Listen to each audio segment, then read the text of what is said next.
Putin पर एक बार फिर से बड़ा हमला हुआ है, ड्रोन हमला किया गया है। क्रिमिनल यानी रूस के अंदर, रूस की राजधानी और राजधानी के अंदर रूस की सबसे बड़ी सेंसिटिव बिल्डिंग, क्रिमिनल सरकारी बिल्डिंग जो है जिसमें व्लादिमीर पुतिन मौजूद रहा करते हैं अक्सर, वहां पर दो ड्रोन अचानक से दंदनाते हुए घुसे और उन्होंने हमला करने की कोशिश की। एक ड्रोन क्रिमिनल के ठीक ऊपरी हिस्से में जाकर तबाह हो गया। अब कई जगह कहा जा रहा है कि गुंबद से टकराया और कई जगह यह कहा जा रहा है कि रूस ने इसको रोक दिया। सवाल यह है कि अगर रूस ने उसको रोका और रूस के डिफेंस सिस्टम ने मार गिराया तो यह रूस के इतना अंदर तक कैसे आया। दोस्तों, गनीमत यह रही कि व्लादिमीर पुतिन उस वक्त इस बिल्डिंग में मौजूद नहीं थे।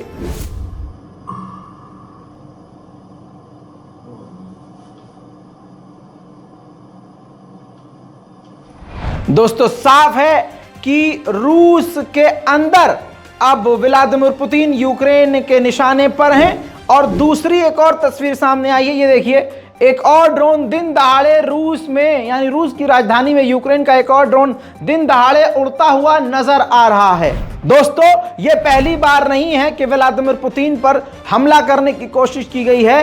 1 महीने पहले भी एक खतरनाक ड्रोन भेजा गया था, लेकिन वो व्लादिमीर पुतिन तक नहीं पहुंच पाया क्योंकि जंगल में ही वो अपने आप किसी तकनीकी खराबी की वजह से जंगल में ही क्रैश हो गया था। लेकिन इस बार 2 ड्रोन अब क्रिमिनल तक पहुंचने में कामयाब हो गए हैं। इस हमले के तुरंत बाद रूस ने सीधा इल्जाम ज़ेलेंस्की पर लगाया है कि ये सारा कर्मकांड ज़ेलेंस्की का है और इसको आतंकी हमला रूस ने करार दिया है। साथ में यूक्रेन ने इसको झुटलाया है और ज़ेलेंस्की ने कहा है इससे हमारा कोई फायदा नहीं होता। ये बिल्कुल लॉजिकलेस बात है, इसमें हमारा कोई भी रोल नहीं है, इसके पीछे खुद रशिया का ही हाथ है।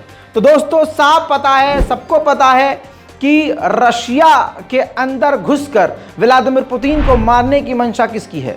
अमेरिका से पूछा गया कि इस पर आप क्या कहेंगे, तो अमेरिका ने कहा कि काफ़ी मुश्किल है इस पर जवाब देना क्योंकि कुछ कहा नहीं जा सकता, क्योंकि अभी भी इसकी जांच चल रही है, हालात संगीन हैं। दोस्तों, बिल्कुल कहने का मतलब यह है कि अमेरिका भी डर रहा है कुछ भी बोलने से पहले, और अमेरिका को पता है कि मामलात बहुत ज़्यादा बिगड़ चुके हैं, इस वजह से कोई भी वो बात बोलने से डर रहा है। उसके बाद दोस्तों, मॉस्को के मेयर ने रूस में तमाम तरह के ड्रोन्स को बैन कर दिया है।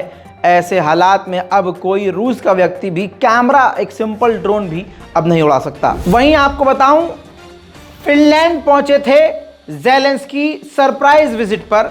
ये देखिए, ज़ेलेंस्की आपको नजर आ रहे हैं तस्वीर में, और भी कई देशों के लीडरान मौजूद थे और वो लंबे समय के लिए ज़ेलेंस्की वहां नहीं गए थे।